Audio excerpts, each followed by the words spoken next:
Hey guys, welcome back to my channel. My name is Chinemerem, and if you are stopping by for the first time, hello, you are most welcome.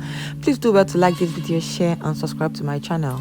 So it is no longer news that Queen Elizabeth II is dead, and she died yesterday, being the 8th of September 2022. Before her death, she was the longest living monarch in the British history. And now news has spread all over the world that she is dead. Now in this video, we're just going to consider the impact of her death on the British economy and the economy of the entire world. What this death means, what will come up from this, what will happen after this, a lot of things. So I'm just going to let you guys listen to this documentary about things that would happen after her death and the financial implication. Operation London Bridge. That's the code name given to the plan in place for the days and weeks after Queen Elizabeth II's passing. The Queen has been sitting on the royal throne since 1952. That's the longest reign of any monarch in British history. And during that time, she's seen over a dozen UK Prime Ministers, nearly 20 Summer Olympics, and over half a dozen popes. The Queen is the cornerstone to the Commonwealth, the patron to almost 600 organisations and charities, and plays a pivotal role in the UK's alliance with many countries.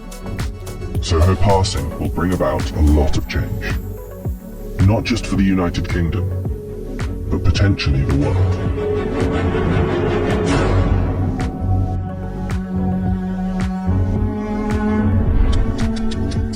Her private secretary, the Right Honourable Edward Young, will immediately pass a message on to the acting Prime Minister at the time. That message will likely read, "London Bridge is down." The Prime Minister will then set Operation London Bridge into action. Within minutes, the 15 governments outside of the UK where the Queen is head of state will be informed over a secure line. And that will be followed by the other 36 Commonwealth nations and leaders around the world. The gates of Buckingham Palace will then dawn a black edge notice of the news. At the same time, a news flash will alert media around the world. Every media outlet is prepared for the news. Every radio station has a network of lights that will flash to indicate a national catastrophe such as this. All BBC shows will stop and proceed to run a feed dedicated to the news. Newsreaders will change into the black suits and clothing that is on hand at all times in the news studio. And the traditional red BBC News branding will turn black. Newspapers, TV channels and radio stations have days of coverage ready to go. On the same day as her death, the Queen's eldest son, Charles, will immediately become king. And it's reported that the stock exchange, businesses and shops across the UK will likely close for the day out of respect. The day after the Queen's death, on a live stream, Charles will make his first official speech as king, and the government will swear its allegiance to the sound of a 41-gun salute in Hyde Park, London.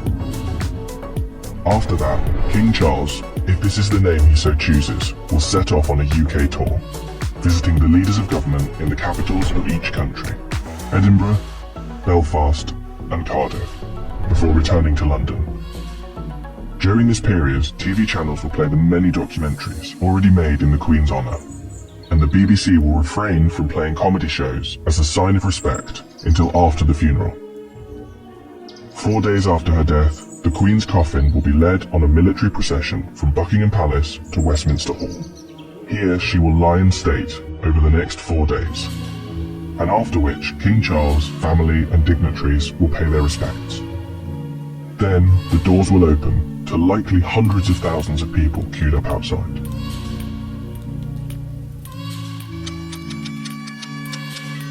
The funeral is estimated to take place 10 to 12 days after the Queen's passing.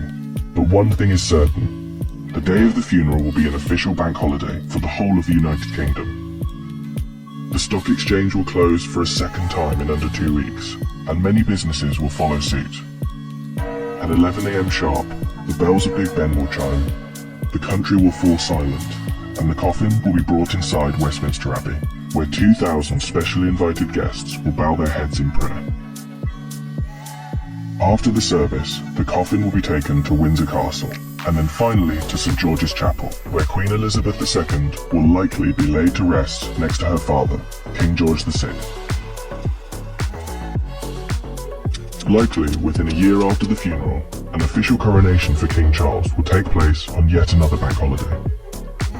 All in all, accounting for the multiple bank holidays, funeral expenses and coronation celebrations, the Queen's passing is estimated to cost the UK economy billions of pounds.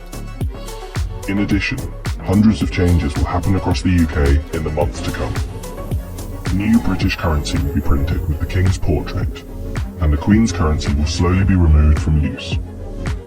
The same will happen for stamps, passports, and police and military uniforms, and the national anthem will be changed to God Save the King. Not to mention how the world and Commonwealth will react to the new king could alter the British royal family forever. For example, there is growing support in Australia for the country to become a republic, and the Queen's death could heighten that support. This could lead other countries to follow suit, which would almost certainly weaken the British monarchy. This scenario will one day be upon us. Operation London Bridge will be triggered, and arguably the biggest funeral of our lifetime will be witnessed around the world. This will be the end of an era. It is so obvious that so much will go on in the coming year. Not just for the UK, but for countries all over the world.